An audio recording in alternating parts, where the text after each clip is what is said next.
I'm going to introduce three mathematical properties here, but really concentrate on the distributive property. But the first one is called the commutative property.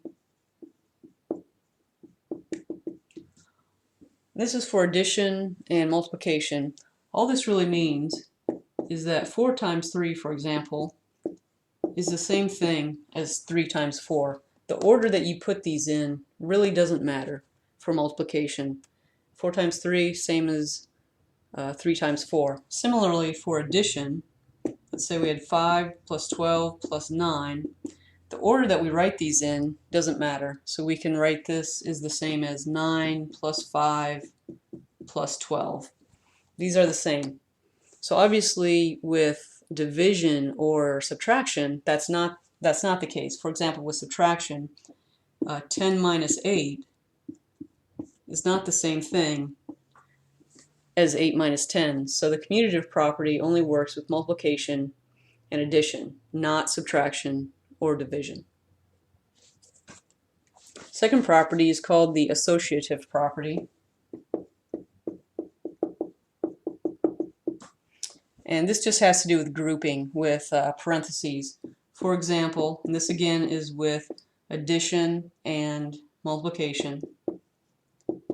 If we group these together, remember we're always doing parentheses first when we evaluate mathematical operations, but this could easily be written where the parentheses are around these two numbers. These are going to give you the same answer. So with addition, it really doesn't matter how you are grouping these. Same thing with multiplication.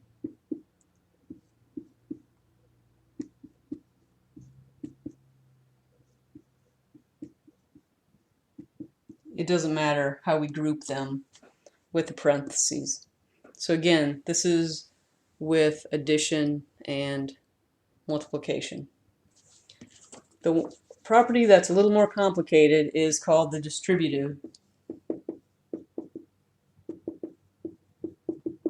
property. And here you can think about it as you are distributing multiplication over addition. And this is a type of problem that you see, for example, 6 will use x. So if you're doing more sort of algebraic things. So remember when you write 6 times something in parentheses, this is a multiplication. So 6 times 3 plus x. What we're going to do is distribute this 6 over the addition. So the first thing we're going to do is we take the first factor inside the parentheses and multiply it by 6. So 6 times 3, which is 18, plus 6 times x, which is 6x. So these two ways to write that are the same. 6 times 3 plus x is the same as 18 plus 6x. Do another one. 5 9x minus 2. Now here it depends on how you think about things. You can either think of this as minus 2, or you can think of it as plus negative 2 if you're used to thinking in addition. So it was originally a minus 2. Now we're going to say plus negative 2 and do the same thing. 5 times 9x is 45x. Remember, when you have a number beside your variable, it just means multiplication. So 9 times x. 5 times 9x is 45x. You just multiply the numbers together. Plus 5 times negative 2. Remember, we changed this to a negative. So 5 times negative 2 is negative 10. When you're adding a negative, you're just subtracting. So it's 45x minus 10.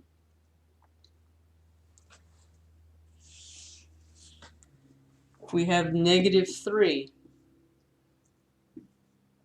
8 plus 2x inside the parentheses. Again, we just multiply the first one.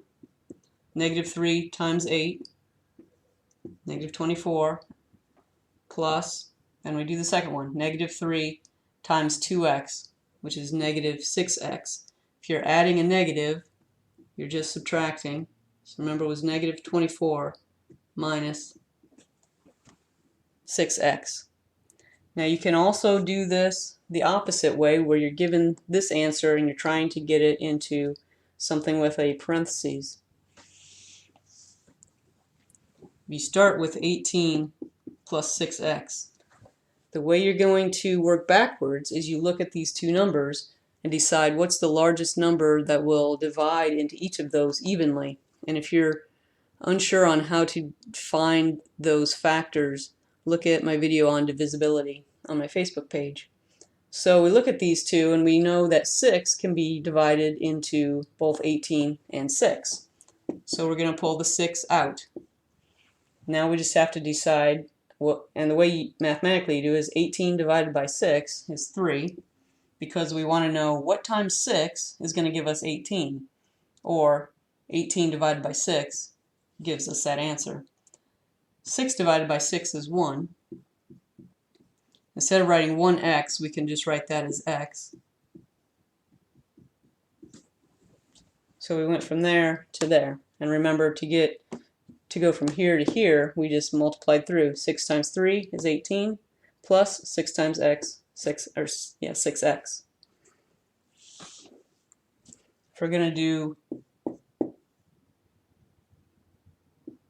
45x minus 10, again, if it helps you, you can think of this as a plus negative 10. What number goes into both 45 and 10? The largest number that goes into both 45 and 10 evenly. That would be 5. So we pull a 5 out. 45 divided by 5 is 9. Remember, it's 45x, so it's 9x. 45x divided by 5 is 9x, plus negative 10 divided by 5 is negative 2. And we can write that as 9x minus 2.